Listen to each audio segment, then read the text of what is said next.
My name is Jessica, and I have a story to tell. A story that may shock some of you, and perhaps even cause others to question my choices. But this is my truth. It's one I've kept hidden for so long, and I've finally decided it's time to come clean. I have to start by saying that, no, this isn't some wild tale of outrageous behavior or explicit scandal. This is about love, loneliness, and how a simple connection went horribly wrong. Let me take you back to the beginning. My husband Richard and I have been married for almost 10 years. We met when we were both fresh out of university. He was ambitious, charming, and the kind of man who could walk into any room and have everyone's attention in an instant. I fell in love with him, and the early days of our relationship were like something out of a romantic film. It was perfect. Fast forward a few years and life wasn't so picture perfect. Richard's work took him away from home more often than not. His job was demanding, and he was constantly traveling for business meetings, conferences, and networking events. While I understood that his work was important, his absence took a toll on our marriage.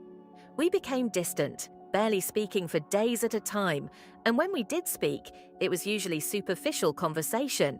You know, the usual "how was your day?" and "what's for dinner?" stuff. But underneath it all, I was lonely.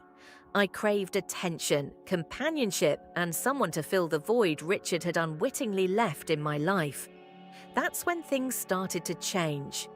We lived on a quiet, peaceful farm just outside the city. One of the things that had drawn us to this place was the space and opportunity to keep animals.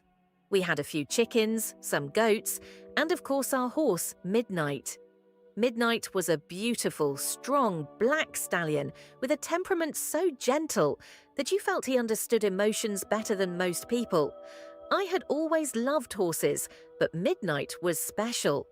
He had been a gift from Richard for our 5th wedding anniversary, a gesture to show how much he cared, even though he couldn't always be there. During the long, lonely days when Richard was away, Midnight became my source of comfort. I would spend hours in the stable, brushing him, talking to him, just being in his presence. It sounds strange, I know, but animals have a way of sensing when you're hurting. Midnight always seemed to know when I was sad or frustrated, and he would nudge me gently with his nose as if to say, "I'm here, you're not alone." In time, these moments with Midnight became the highlight of my days. I found myself pouring my heart out to him, telling him things I couldn't even say to my husband. Midnight was patient, never judgmental, and always there. It was as if he had become the emotional support I was missing. I know what you're thinking.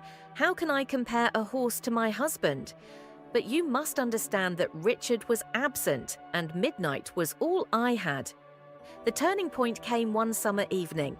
Richard was out of town as usual, and I was feeling particularly low.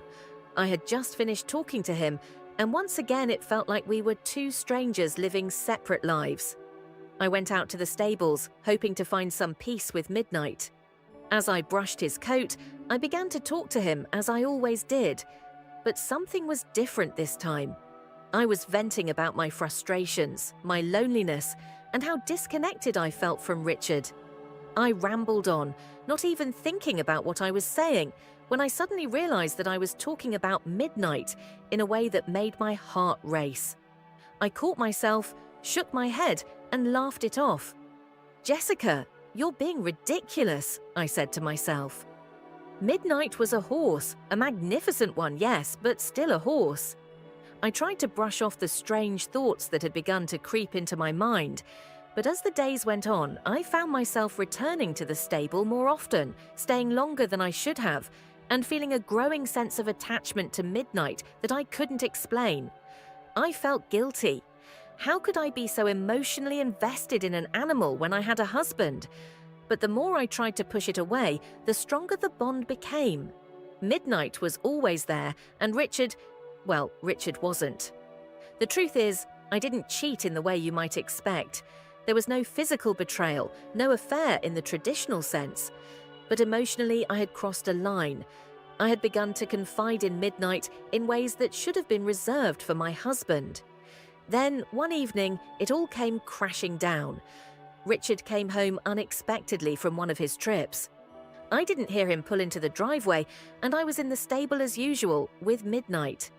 I didn't realize how much time I had spent there, how much I had become absorbed in this strange emotional attachment.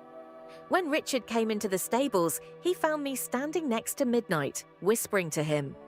I didn't notice Richard until it was too late. "What are you doing?" Richard's voice was sharp, full of confusion and suspicion. His eyes darted between me and Midnight, as if trying to piece together the scene before him. I froze, my heart pounding in my chest. I didn't know what to say. How could I explain this without sounding crazy? Richard stood there, staring at me, waiting for an explanation that I didn't know how to give. How could I even begin to explain the emotional whirlwind I had been caught up in? The silence in the stable seemed to go on forever, broken only by the soft snort of Midnight, who was completely unaware of the storm that had just blown in. "Jessica, what the hell is going on?" Richard asked again, his voice a mixture of confusion and anger. He stepped closer, his eyes narrowing as if trying to make sense of what he was seeing. I instinctively stepped back and put a hand on Midnight's side, as if he could somehow shield me from the confrontation that was about to happen. "It's not what you think, Richard," I stammered, though I wasn't even sure what he was thinking. How could he explain what he was seeing when I barely understood it myself? He shook his head, clearly unconvinced. "Then tell me, because I come home early and find you here, whispering to our horse as if he's... I don't even know what. What am I supposed to think?" I took a deep breath, trying to find the words to explain the emotional connection I had developed with Midnight without sounding completely insane. "Richard, you've been gone a lot lately," I began, seeing the frustration in his eyes. "I know it's your job, and I know you work hard for us, but I've been lonely, and Midnight. He's been there for me. He listened to me when I didn't have anyone else." He threw up his hands in despair. "He's a horse, Jessica." "You talk like he's a person." I winced at his words, but I couldn't deny that he was right. "I know," I whispered, "but he was there when you weren't. I started talking to him because I didn't have anyone else. It got out of hand." Richard looked at me, his expression a mixture of disbelief and hurt. "So what? You're saying you had an emotional affair with a horse?" The words sounded absurd even to me, but the reality of the situation wasn't as far-fetched as it seemed. "I didn't mean for it to happen," I said quietly, tears welling up in my eyes. "I was just so lonely, Richard. I needed someone to talk to, and Midnight was there."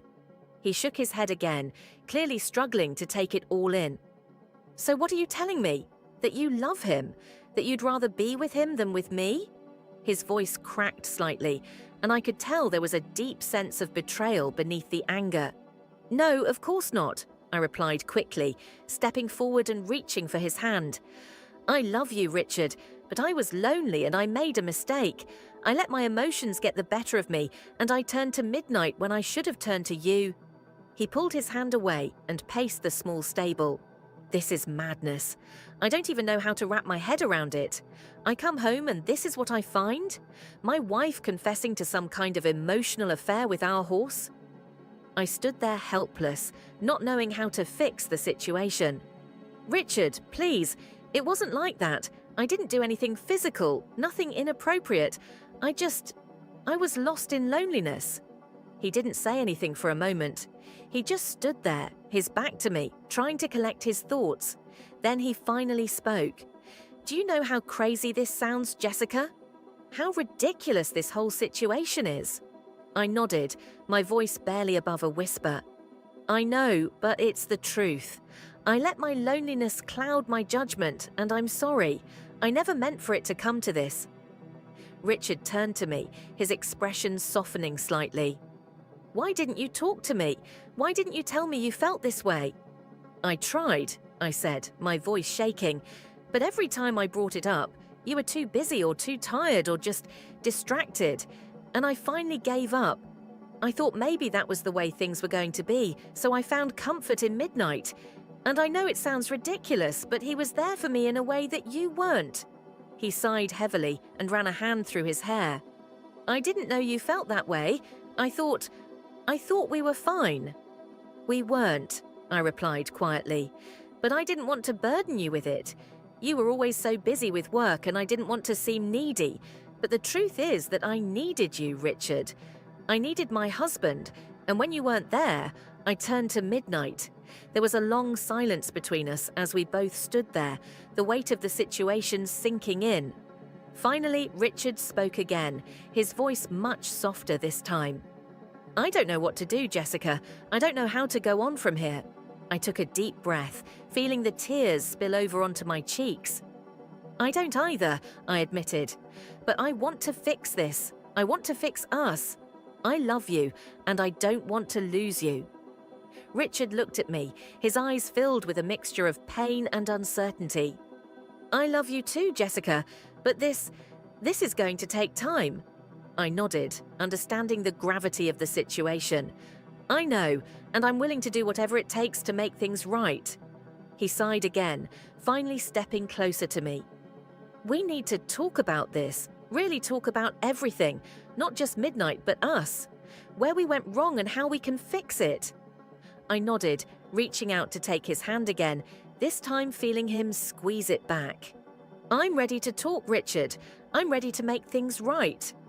As we stood there in the stable, the air thick with the weight of our conversation, I realized that this was the first step in rebuilding what had been broken.